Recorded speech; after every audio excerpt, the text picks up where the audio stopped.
taking a bit fresh air, something like this. Okay, I see a message that says webinar is now streaming live on YouTube. So you're on YouTube. Okay. This will be saved also. I'll send you the file later. Okay. I guess a number of other countries have also initiated lockdown. I think I heard something like Greece and 1 or 2 other countries as well. Yeah, it's quite different. In fact, it depends a little bit from the country how strong the lockdown is constructed, or if it's more kind of limitation of getting in touch. It's really difficult in Europe and really different. Yeah. Are your suburban and urban trains running as normal? Yeah, they're still running, but you have to wear, of course, your mask. It's yes, here I can do it. Okay. And more and more people are doing this also, though at the beginning it was a little bit a problem sometimes, but nowadays it's quite common. So your buses are full? No, it's a good question. The buses are quite empty. Only in the morning time and evening time and rush hour times there are like normal, but in the time in between it's quite empty. So it's a huge problem for the companies because they're losing a lot of money. Yes, in Delhi we have mandated that the buses carry people at half strength. A 50-seater will carry only 25. The metro trains, as we call the suburban and urban train transport here in Delhi, they run for about 4 hours in the morning and 4 hours in the evening, as against almost 20 hours before the lockdown. And even so, they have social distancing rules in place. So I guess it's going to take some time. And yeah, I think so, definitely. At this university, we are still scared. We hope that ISAGA 2021 becomes a conference that is rooted in a sense where we can see people like Eric physically here. Yeah, it will become difficult. All the conferences are planning here in Germany, and about August, September, they're hoping that it becomes normal a bit. Okay. You don't know.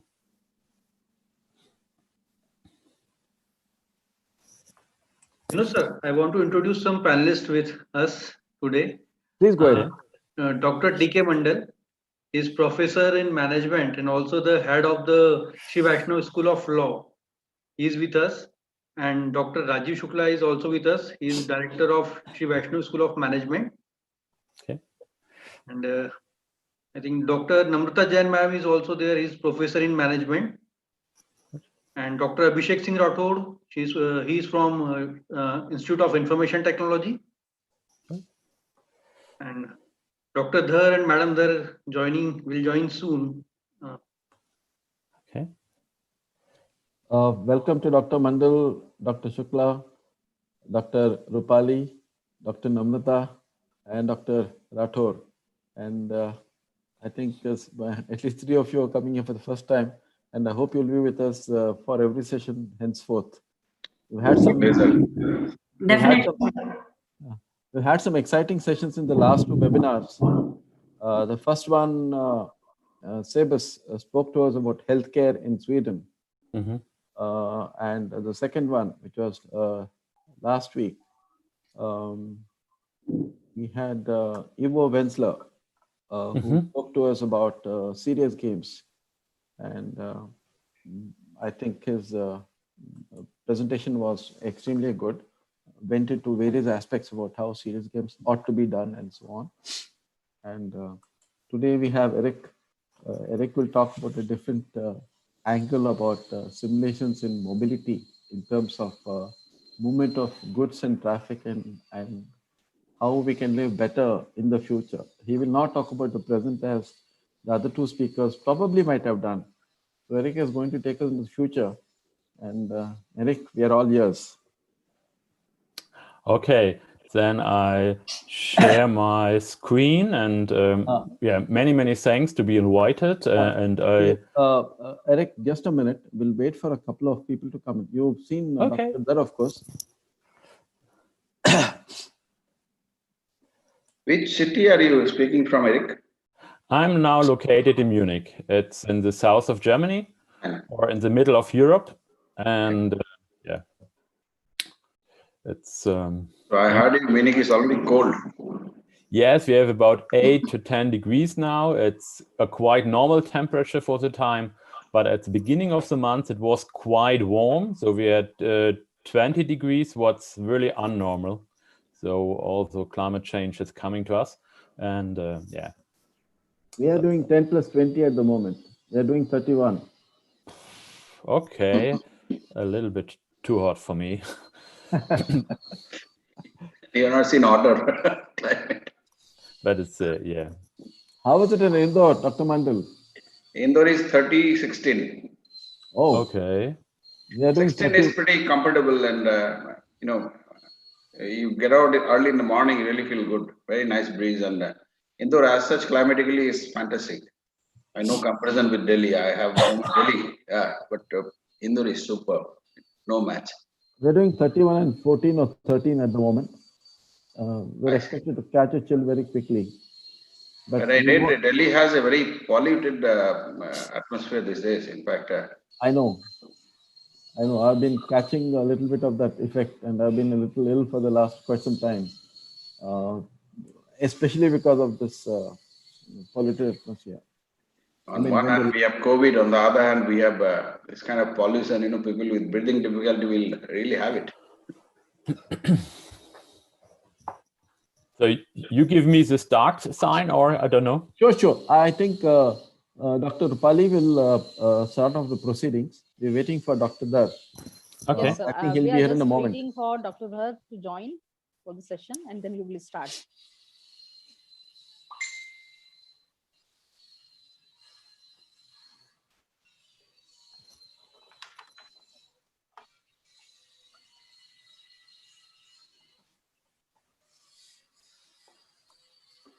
Yeah, Dhar madam has joined, but we are waiting for Dhar sir also.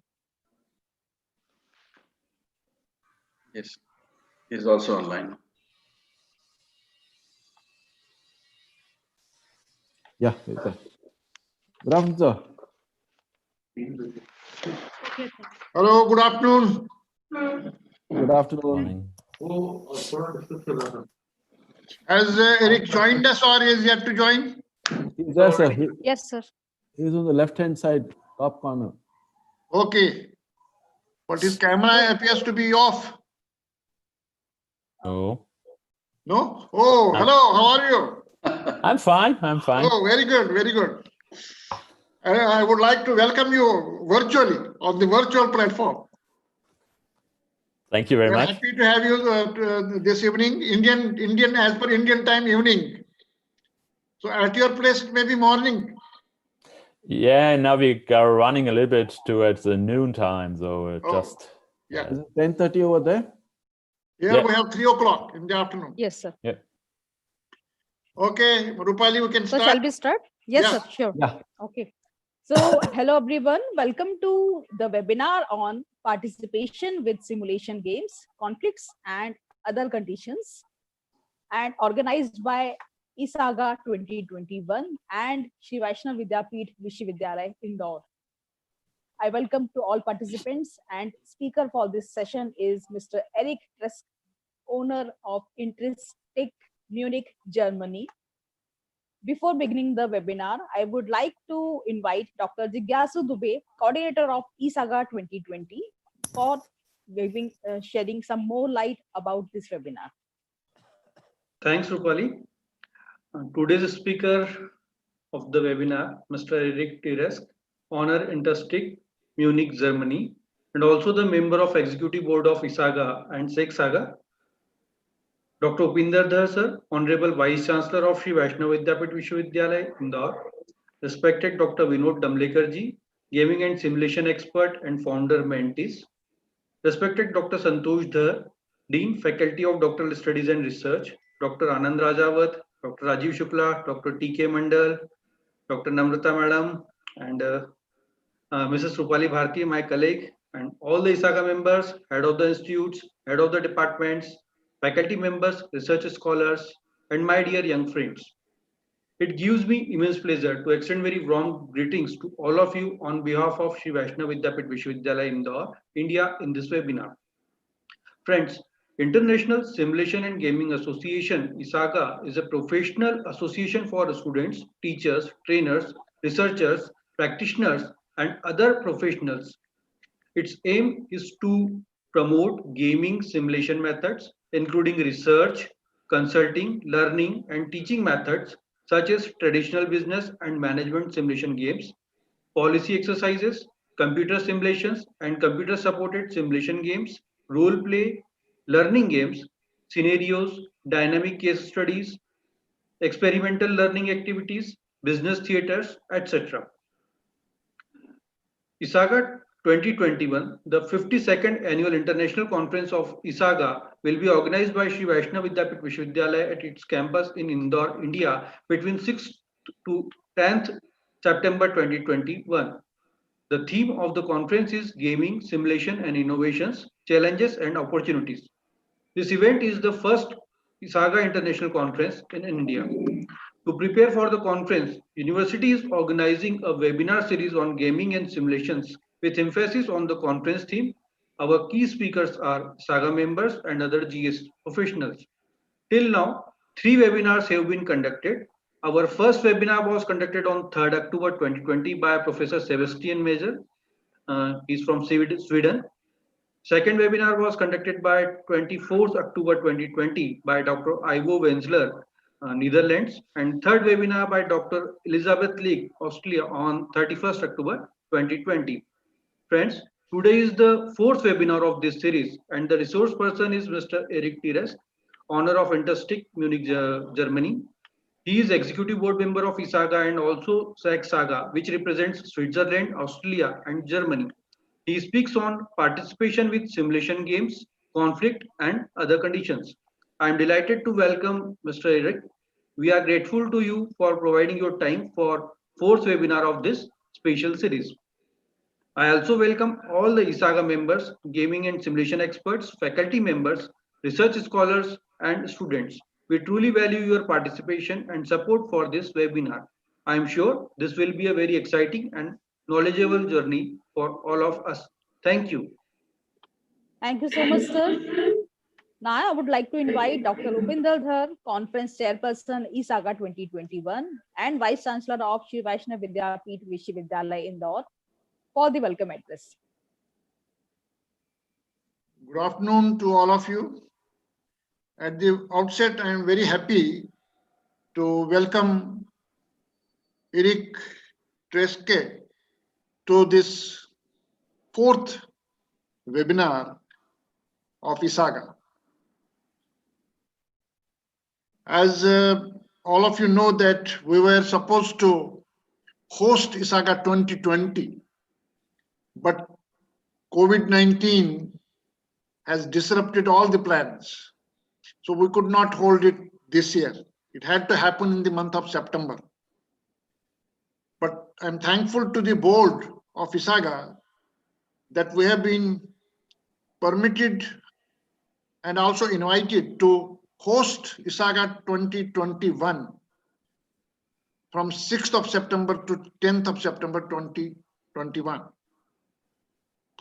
We have started this series of webinars on simulation and gaming to keep the interest of the participants on, at the same time learn from each other.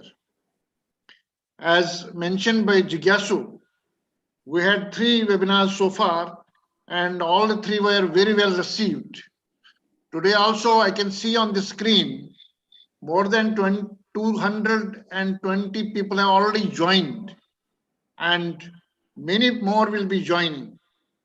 This shows the interest that this ISAGA, particularly this simulation and gaming, is arousing amongst the people in India.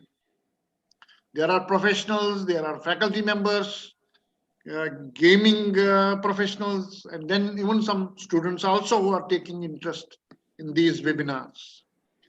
Today's webinar is on a very interesting topic, and that too being conducted by Eric, who is a very well-known and highly accomplished game designer and is associated with ISAGA for a long time. In India, we have Indian chapter also, which is headed by our Vinod.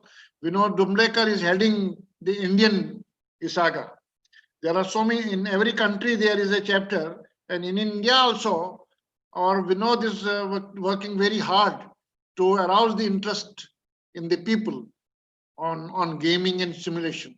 In fact, gaming is becoming a popular teaching methodology, which is adopted by some people in business schools and even in some engineering colleges, engineering and technology colleges. Today, like other webinars, I'm sure that there will be a lot of participation. As I can see from the screen, the number has already crossed 246. It is 246, in which will be growing over the period of time when Eric starts speaking. So I would like to welcome Eric once again. I would like to welcome you once again. And I'm sure that this webinar will be a great teaching and great learning for all of us. Thank you very much.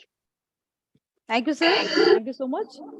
It's my pleasure to introduce speaker of this session, Mr. Eric Treske, owner of Intrestik, Munich, Germany. Mr. Eric Treske studied sociology at the LMU in Munich. After working in Ingolstadt, Regensburg, and Augsburg, he founded the company Intrestik in Munich in 2004. His office supports and accompanies cities and communities in the development of social innovations like how does a public space become a lively square? What do people need to try out new forms of mobility in the region? What could the transition to a neighborhood without cars look like? He likes to use playful approaches because a good game reduces the complexity of a topic without simplifying it. As a social scientist, he is fascinated by people, how everyone follows his own plan, and from this something bigger, common whole is created. Cities are a wonderful example of this. What does he appreciate about the game? Playing together means sharing an experience. This experience motivates the participants and forms the basis for further cooperation. For several years, Mr. Eric Treske is speaker of the Swiss, Austrian, and German Simulation and Gaming Association, ISAGA, and of course connected to the International Association, ISAGA. He is executive board member of ISAGA and executive board member of ISAGA, which represents Switzerland, Austria, and Germany. I once again welcome to Mr. Eric Treske for the session and request him to please start the session. Yeah, hello and good afternoon to India. I'm really, it's a pleasure for me to be invited, and I hope I can give you a few insights, a little more information to open the field about simulation and gaming and participation, which will be my main topic to talk today. And just to have a correct, I'm not anymore a member of the ISAGA EB board, but ISAGA is okay. Yeah, what I have prepared, I just will share my screen with you with the slides so that you have an, you can really follow my speech. You can easily drop in your Q&A in the question and answer, F&A here in German, during the talk. And at the end of the presentation, we also will I've prepared some questions, and we have a closer talk, a deeper talk about the content and how I structured the presentation, I thought about a quick look what we are doing here in with our office. Then I will widen the question I have with a normal art way to design games, and then the specific problems when you use games in participation. And after this, I will give you a few ideas I have how we can deal with these problems, and also some examples all the time, some pictures from games or situations or yeah, problems. And at the end, we have a short discussion, and then that's it.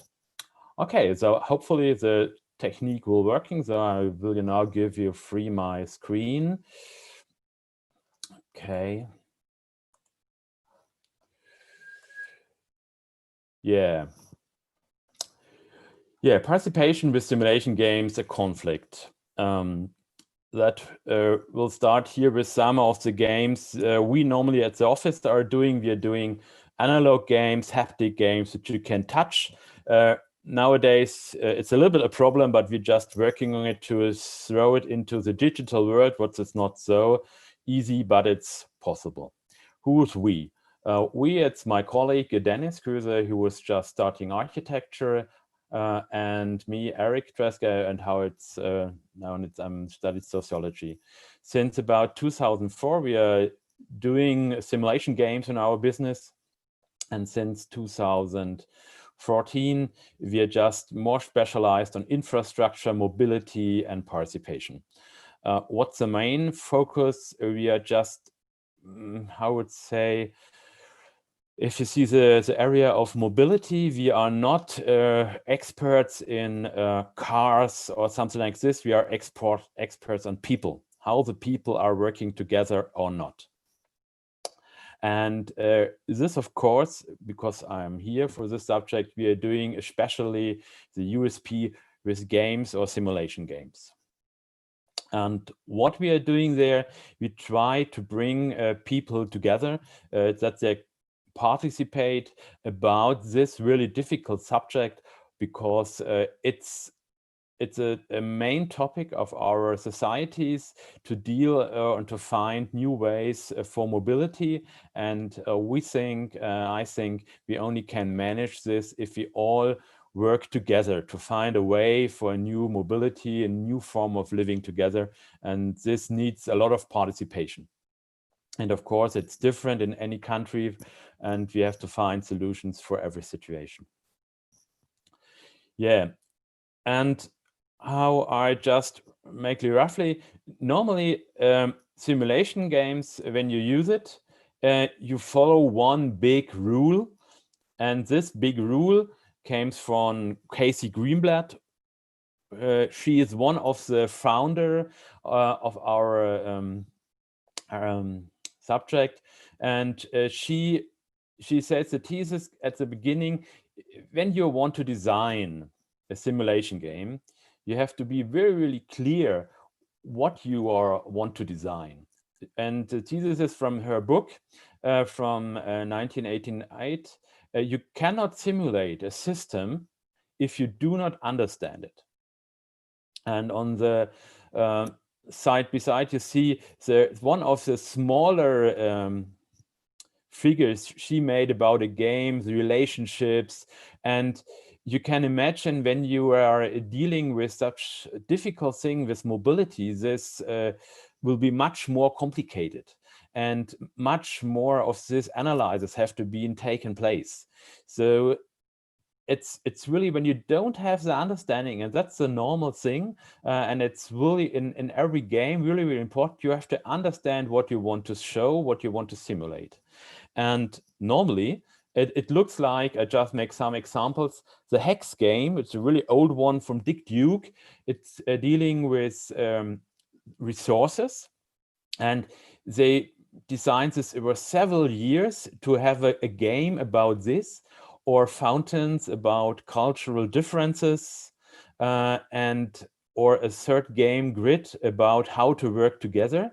And you normally, all these three games I used here as an example, you use in teaching, you use in trainings, use in trainings at companies, you use teaching in universities and schools. And so you have really, really clear with the game what you want to tell the people. So it's not a problem. Just go back to have really, really clear what you want to tell and what the system you want to tell. So that's okay. That's really understandable and really easy, and a lot of work, of course, when you want to do it in a nice and proper way. So, but if you go to participation, especially in mobility, you will have a problem, because you see here two examples here in Europe. A lot of mobility solutions are now go back in some kind of way to bikes, but you don't know if this really is a solution for the future. Will this help us in Europe or perhaps in India to solve our mobility problems? That's still open. Or you see here only the technique, but to which people you have to talk that this will be happened.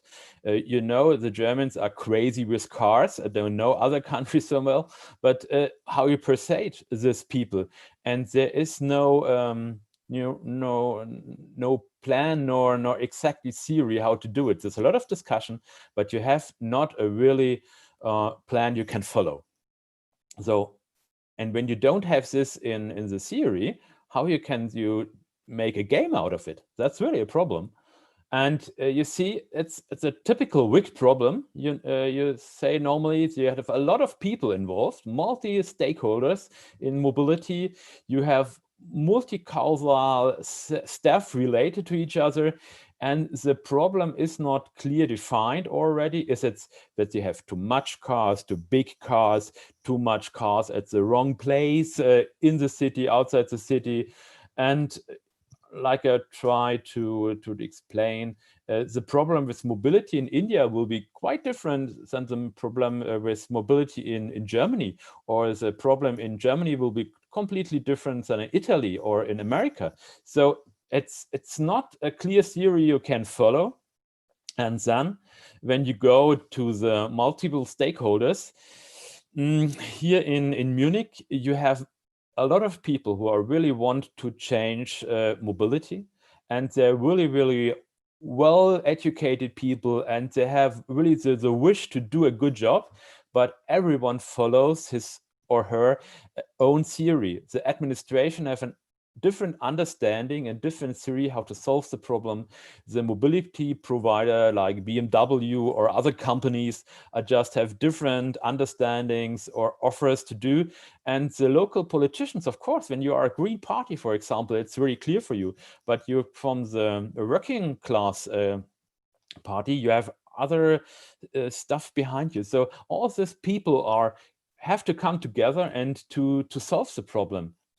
And back to our question, how to make a game out of these. You don't know already what would be the right way, the right path. And all those people I just mentioned are also not already know.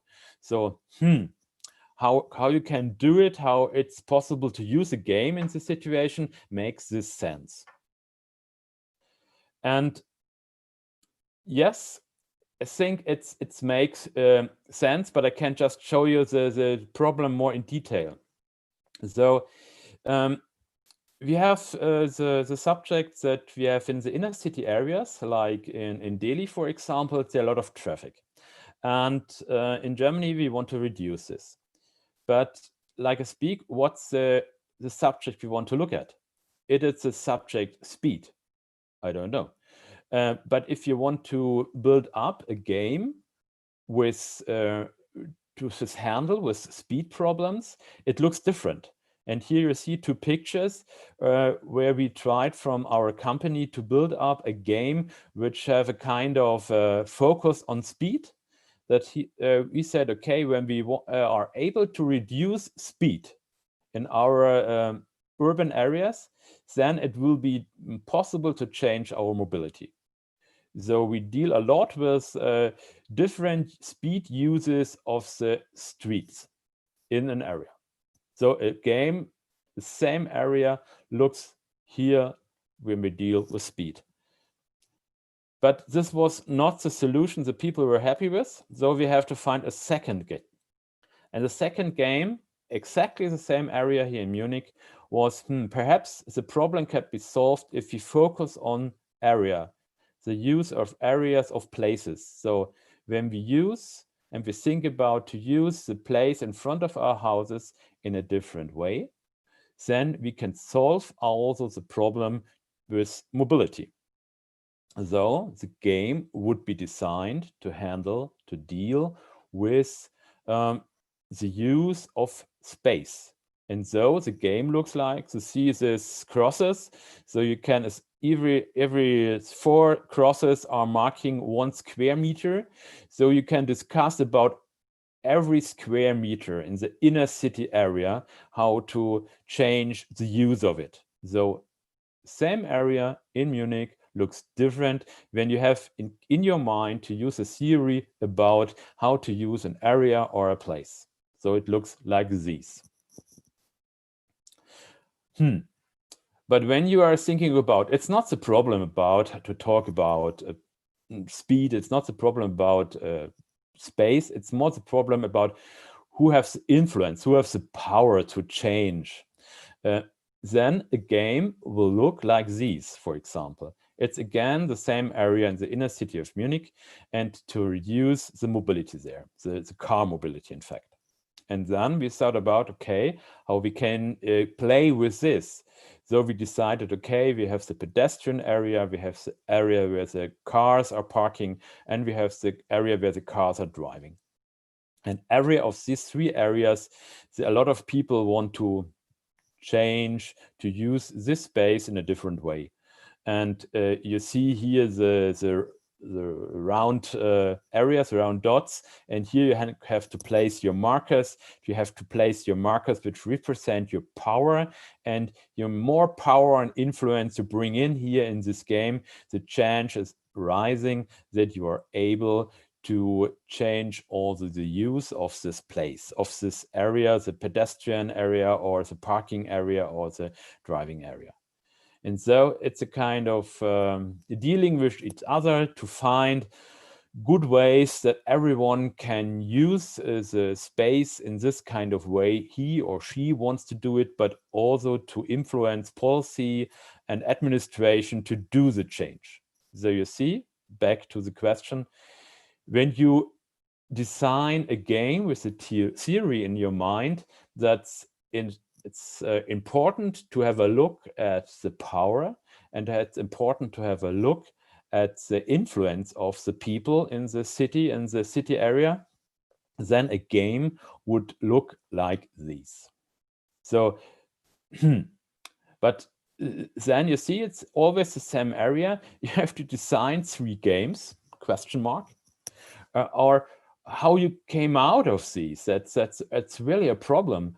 Or who gives you the theory behind? Do you need to work with someone who gives you the theory, or how you can do a game? Because you are not we don't want to teach in this situation. We want to get in a kind of discussion with the people who are living there, people who are involved in the administration, people who are involved in the mobility area in such kind of way. So it's really, really important to bring all these people together with their mindsets. So is it possible really to use a simulation game in this area and with participation if the object of the game is already determines the results? Because just step 1 slide back. When we say, okay, we use this game, then we would say to the people who are participate in this game, you have to go to your politician, and then everything will be fine, because it's only a point of influence. When you use this game with the people, you would say, okay, you only have to deal with the place in front of your house. Then the problem is solved. So we just transport to the people, to the public, our sphere of the world? And is this really participation? And do we determine with our games how we use it, not in this situation, the solving, the solution? I think yes and no.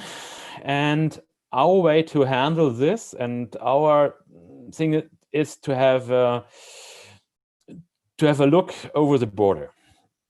So you see here, it's a kind of board game. And we have to give in games, of course, a kind of structure. You can't say or make a workshop and say, okay, let's develop a game together now. We have nothing. Then the people will become crazy. And it's really overwhelming. No, you need some stuff for them. And even if it's just only a board with some silly arrows and silly drawings for a starting point. And this we learned from the area of board games, for children, that you need a starting point. You need something, even if it's silly, to help the people to come into discussion, to find their way out of the problem. But I make it more concrete for simulation games. So we figured out there are 3 problems in the area of participation and mobility we have to deal with. There's one, the problem of understanding of the presence.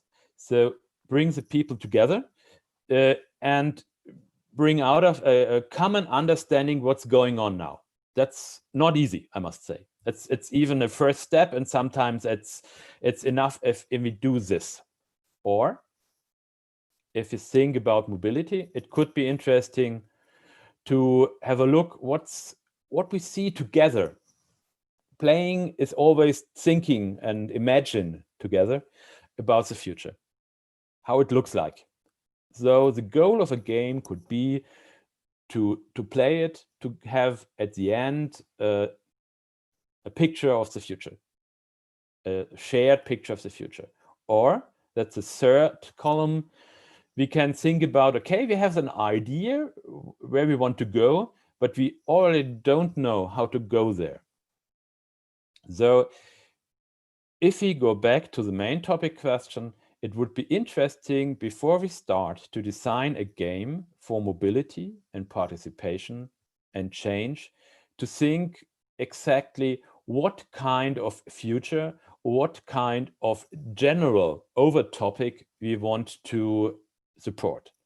We want to support the understanding of the present, we want to understand the future, or we want to understand how to go to the future. That helps a lot in constructing a simulation game. And also it helps a lot, of course, to design the workshop as a whole. And every time in our business, the simulation game is one part of the workshop. It's not the whole workshop. It's taking place around a game. It's just a starting point, a point in the middle, or a point at the end. So, okay, so have a look at the present, what it's already there, because everything is also invented before. That's always a problem.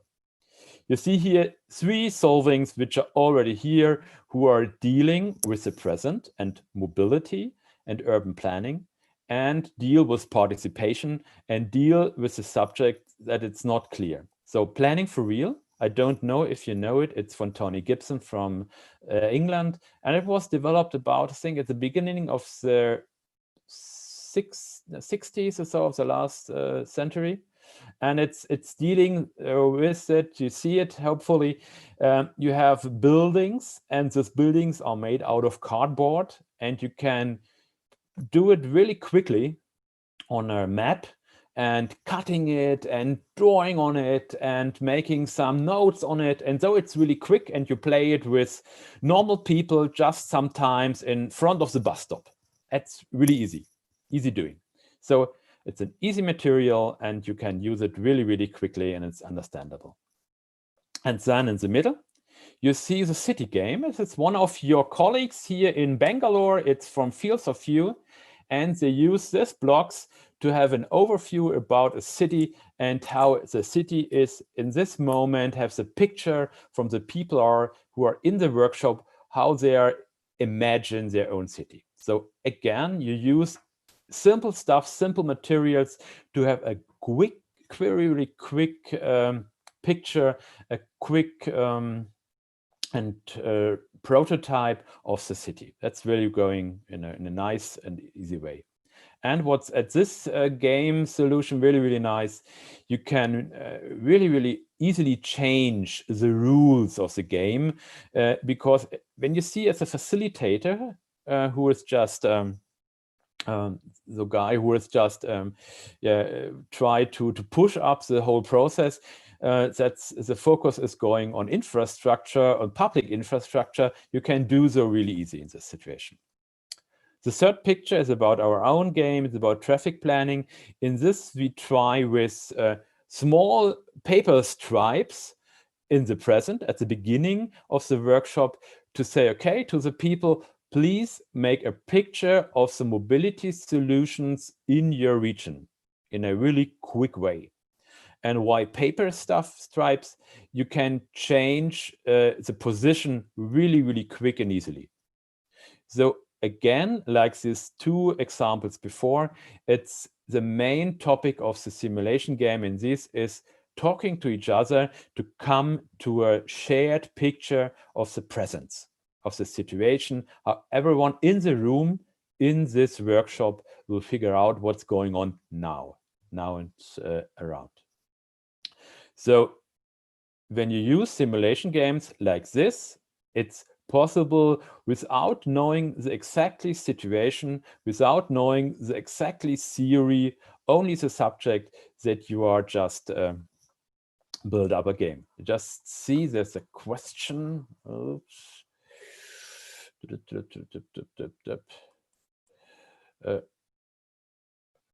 How the Wise City game is made. I don't know. Yeah, what other stuff are possible?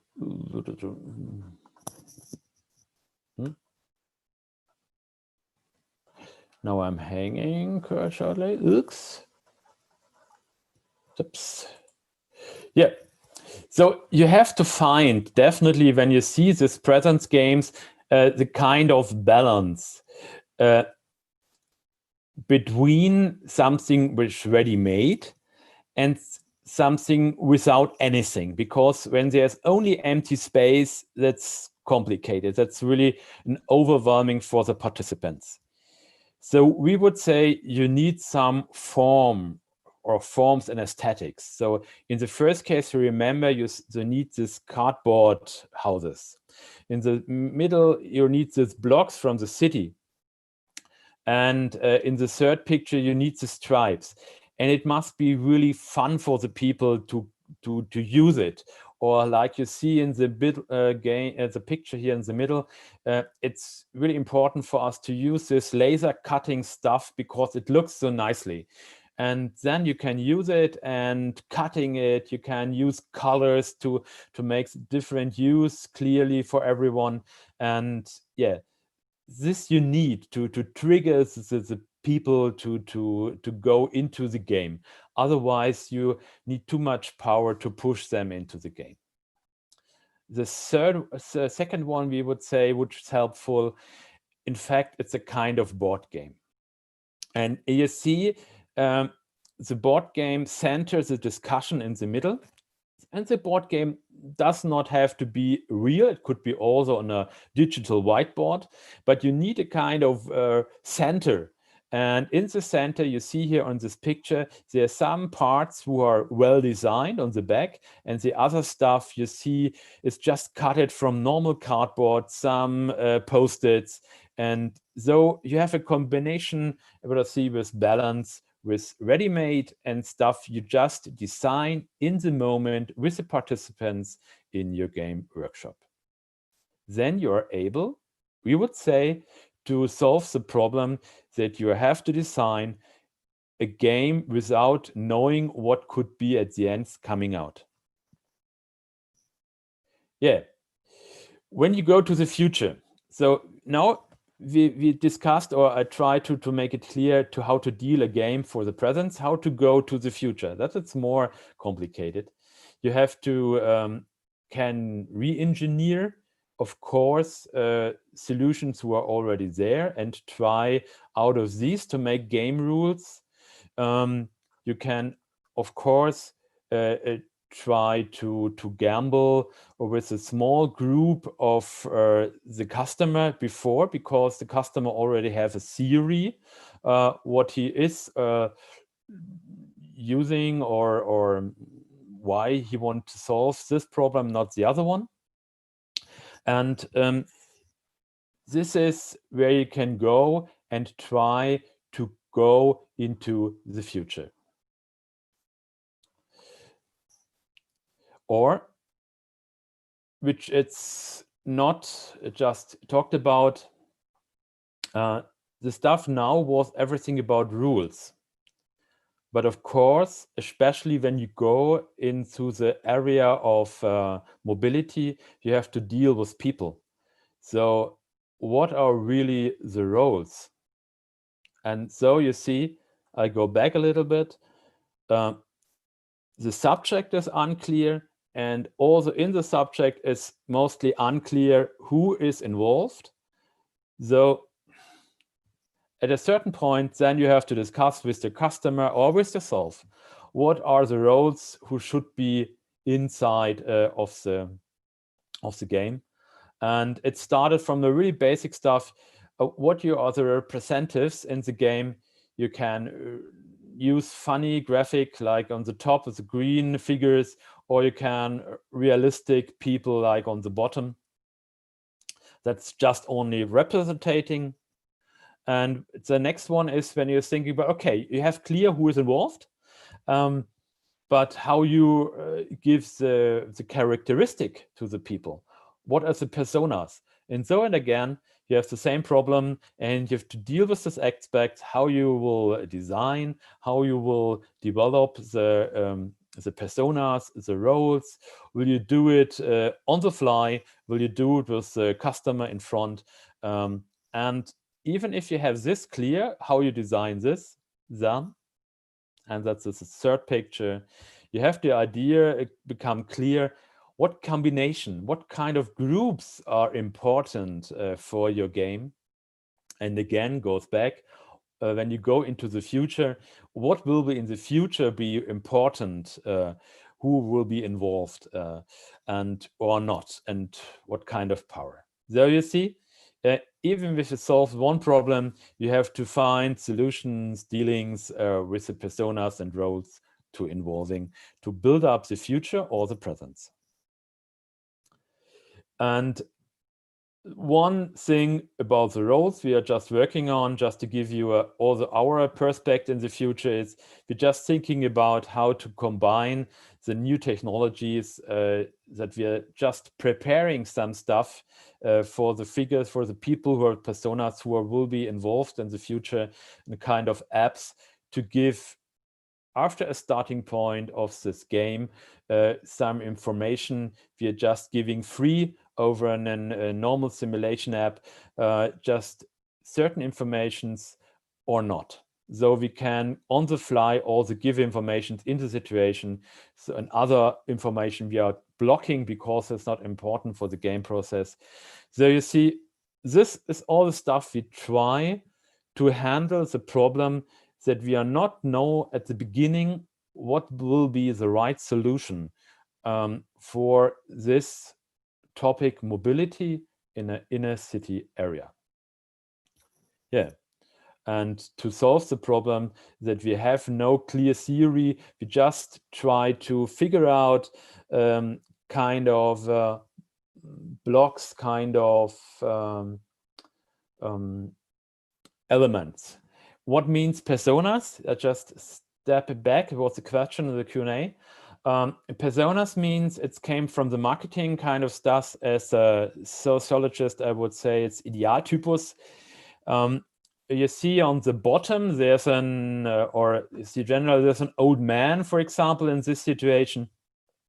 And before you go into a game, you will say, okay, who is involved? It's elderly people, there is administration involved, there are some people handicapped with mobility, there are some shop owners involved.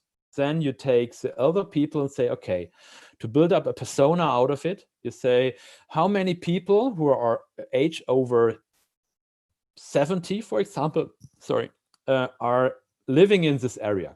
Okay, 6% in this example. And what are the normal mobility stuff they are using? Do they use a car already, or do they use public transport? What is the income situation? So you build up a typical persona out of this area to figure out, to try out what are the inhabitants of this. And this you will do with everyone. Yeah. This is hopefully personas.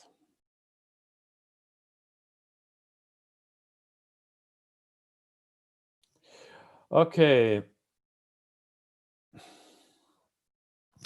Yeah. And this is the end already is coming about the discussion. I thought about it could be interesting to talk about it's really a difference, like I mentioned, about the design a simulation game for teaching or for participation. Is it really possible, would be my second question, to design a simulation game to together with the participants? Or the third question I would mention, is it really right that you have to find the right balance between these different parts with these blocks, with these elements to design a process? And my fourth question would be, is it not a question more the role of the game developer will change from GOD to a facilitated, and GOD, it's a special subject, and it means this is a short meaning for game overall director. It in normal games, as a game developer, you are like God. So you say this rule is right and this is not.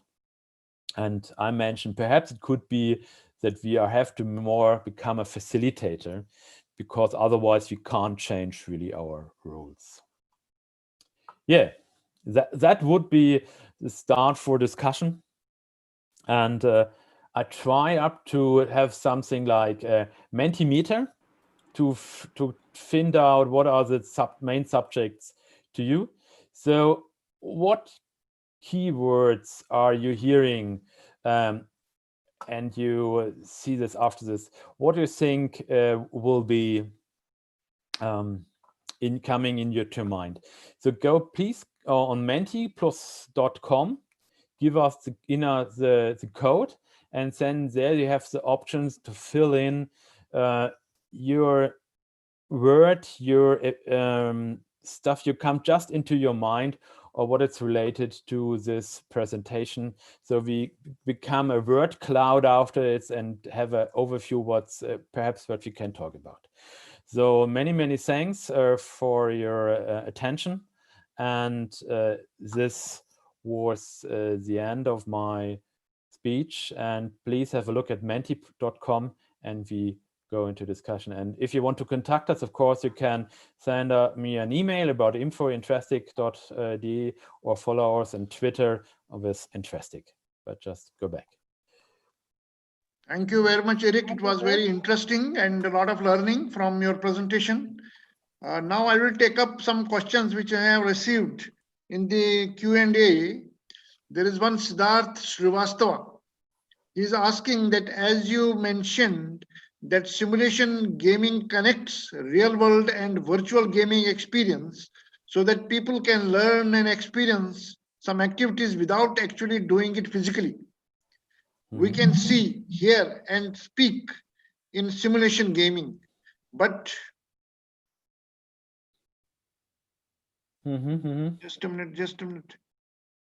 But how do we overcome the sense of smelling and the feeling of physical touch, as it can be crucial in several activities? This is the question posed to you by one Siddharth Srivastava.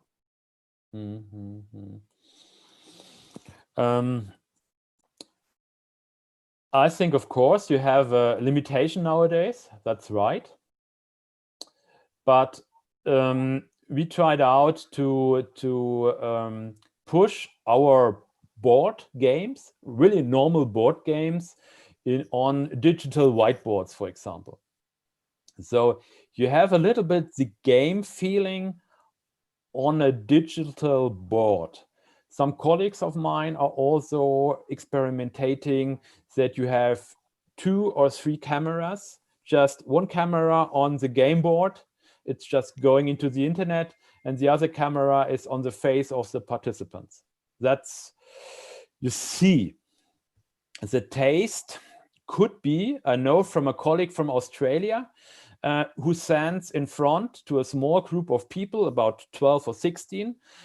So small boxes with materials.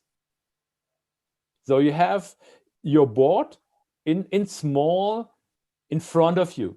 So everyone of the playing group has this game board in front of you and have a little bit the feelings, the touch, what's going on, what's moving on. And of course, this is a limitation, and to a certain circumstances, it's not making fun. On the other hand, sometimes when you do it in the right way, it can also become fun, because it's like when you're playing golf, for example, it's not making sense to have such a small ball and on the other hand, a kind of stick, and try to do this 2 stuff together to be on a golf course and to try to handle this small ball over the huge distances in the ground. It's silly, but it makes fun. So you have to think how to make out of the limitations fun, and then you get the feeling. It's not easy, I must admit, but that makes it really interesting. Yeah, there is one Dr. more. Dr. Rishu Roy has some question. Yeah, you can read out. If she is there, she can ask herself. Okay, sir. How to make sure that transfer has occurred? That is, the game has really changed the behavior of the participants.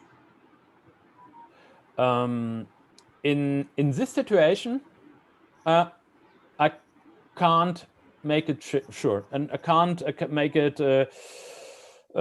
because it's not a question of transfer in this participation for me or for us.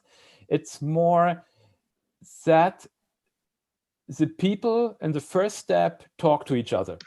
That's the first goal we have, that administration is talking to normal people, that administration is talking to shop owners. And then, of course, we try to secure this with what you mentioned, I think, with that we change behavior. We start, for example, in the morning time with a simulation game. And then in the afternoon, we have workshops. And in these workshops, we try to figure out, okay, what would be the next step in reality? So we have to form a kind of project team. What kind of project you want to start? What, at which time, how many resources or money or however, what you need for it. And when no one wants to jump into such kind of projects, or the people are not coming anymore in the afternoon, then we know, okay, we did a bad job.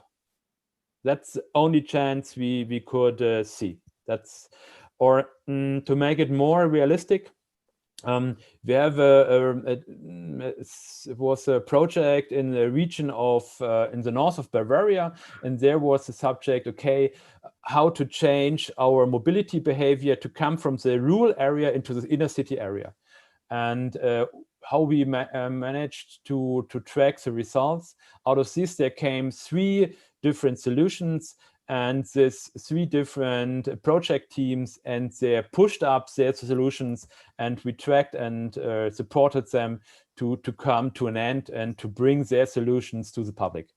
That's the only thing we can observe. I think Dr. Namrata has some question. He raised his hand. Yes, sir. Thank you, Jigyasu sir.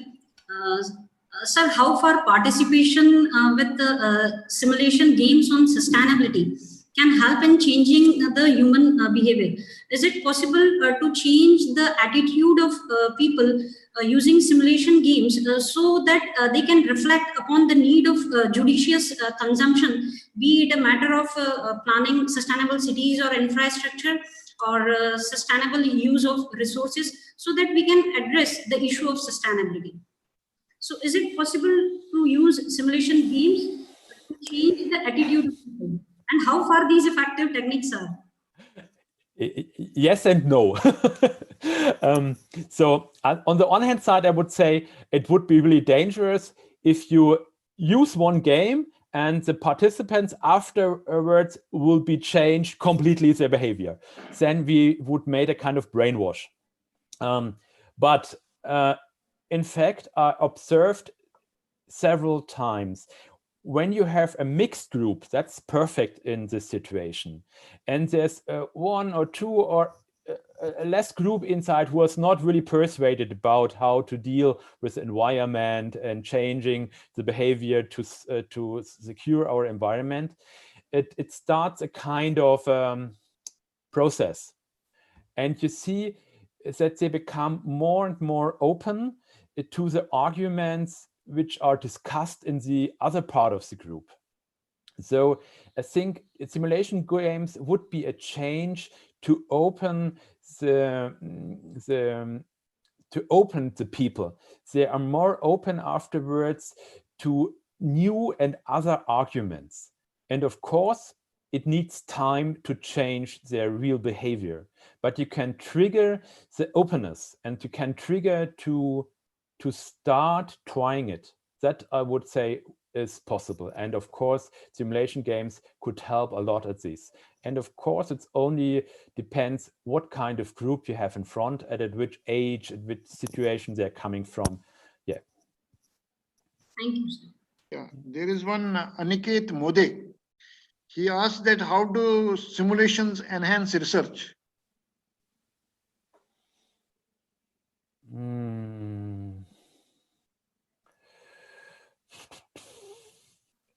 It would be great, and it would be perfect if you run these games always in a kind of combination between practitioners and scientific people. That would be perfect.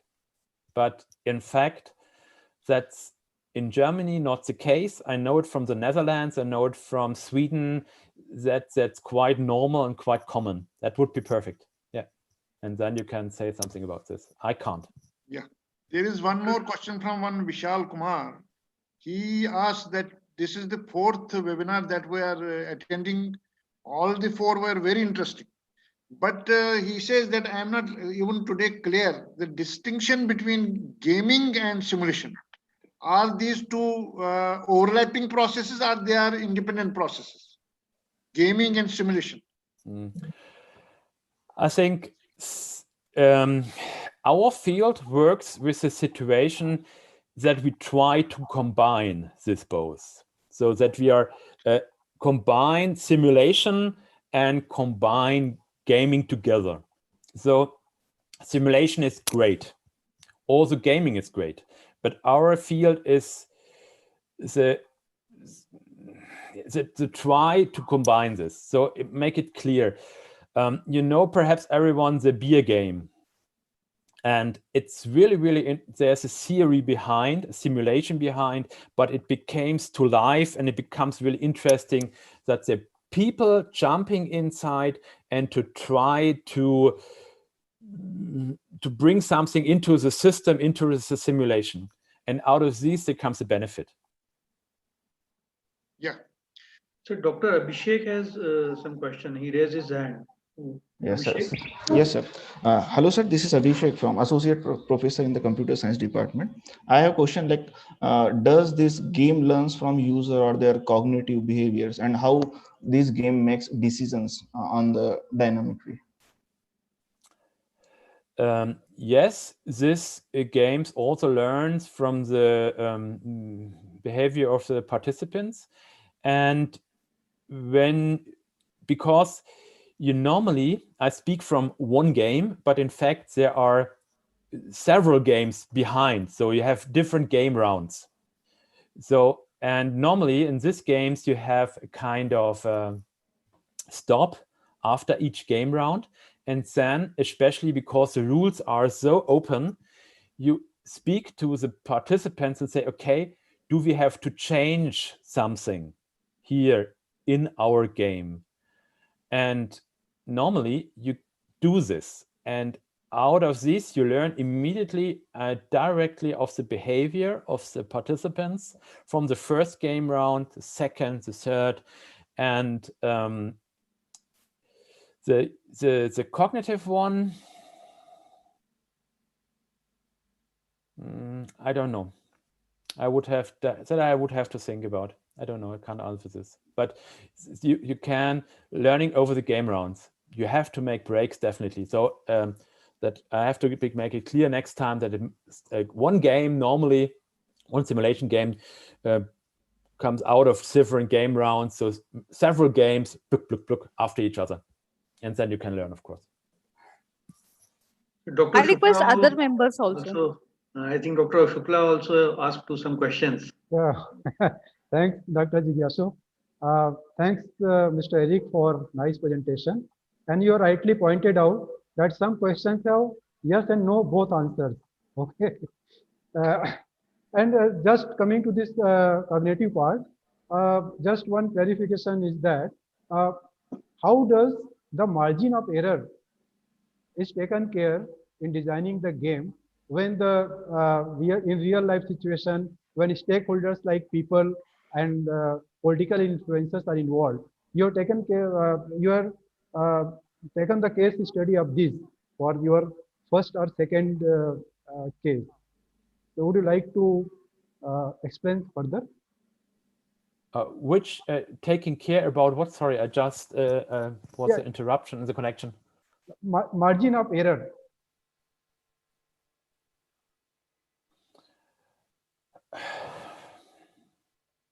That's a good point. We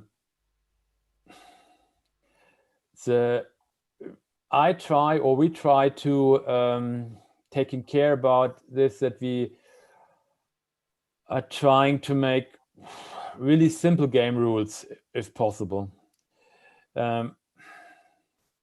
Because if you become too complex, a certain group of people only is possible to join, to play, to jump in, to change the rules. So we try to make it really basic from the rules, basic from the materials, and so we try to have a look at these. Thank you. I think the session was very interesting, as we can see from the number of questions being asked. And also in between, I saw on my screen, the number of participants crossed 300. So very interesting. Thank you very much, Eric. It was very, very informative and enriching for all of us. Thank you very much. Yeah. Thank you. Yeah, Rupali. Thank you, sir. It was a really wonderful session. I now request Dr. Vinod Damblekar, founder of Mantis, to propose words of thanks.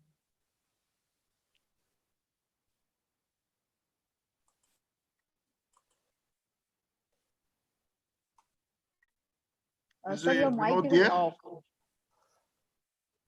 Is Vinod there, or he is on your mic? Yeah. Microphone. Thank you, Rupali. Thank you, Eric. This is a wonderful session, and I think you must have seen because of the variety and the number of questions that were directed against you. I know that went far beyond the scope of some of the questions as well. This was a fantastic coverage in terms of mobility and in terms of movement of people, etc., into the future. You have given us a very good idea about what to expect in terms of design, in terms of objectives, and in terms of facilitation of the games such as the ones that you conduct. We hope that you will come again for perhaps a second session, maybe another webinar sometime later. And certainly all of us are expecting to see you physically at ISAGA 2021 in Indore, September next year. So don't say no. I know you said no earlier, so don't say no. You and Andrea, you must come. My second vote of thanks goes to Dr. Upinder Dar for having taken up the initiative to promote the webinar as a means to let India know about the variety and power and the way that we can learn from simulations and games. I hope every listener here, I'm sure, is excited about to the depth to which we can make ourselves aware and capable after learning and hearing from experts like Eric and others that you've heard in the past.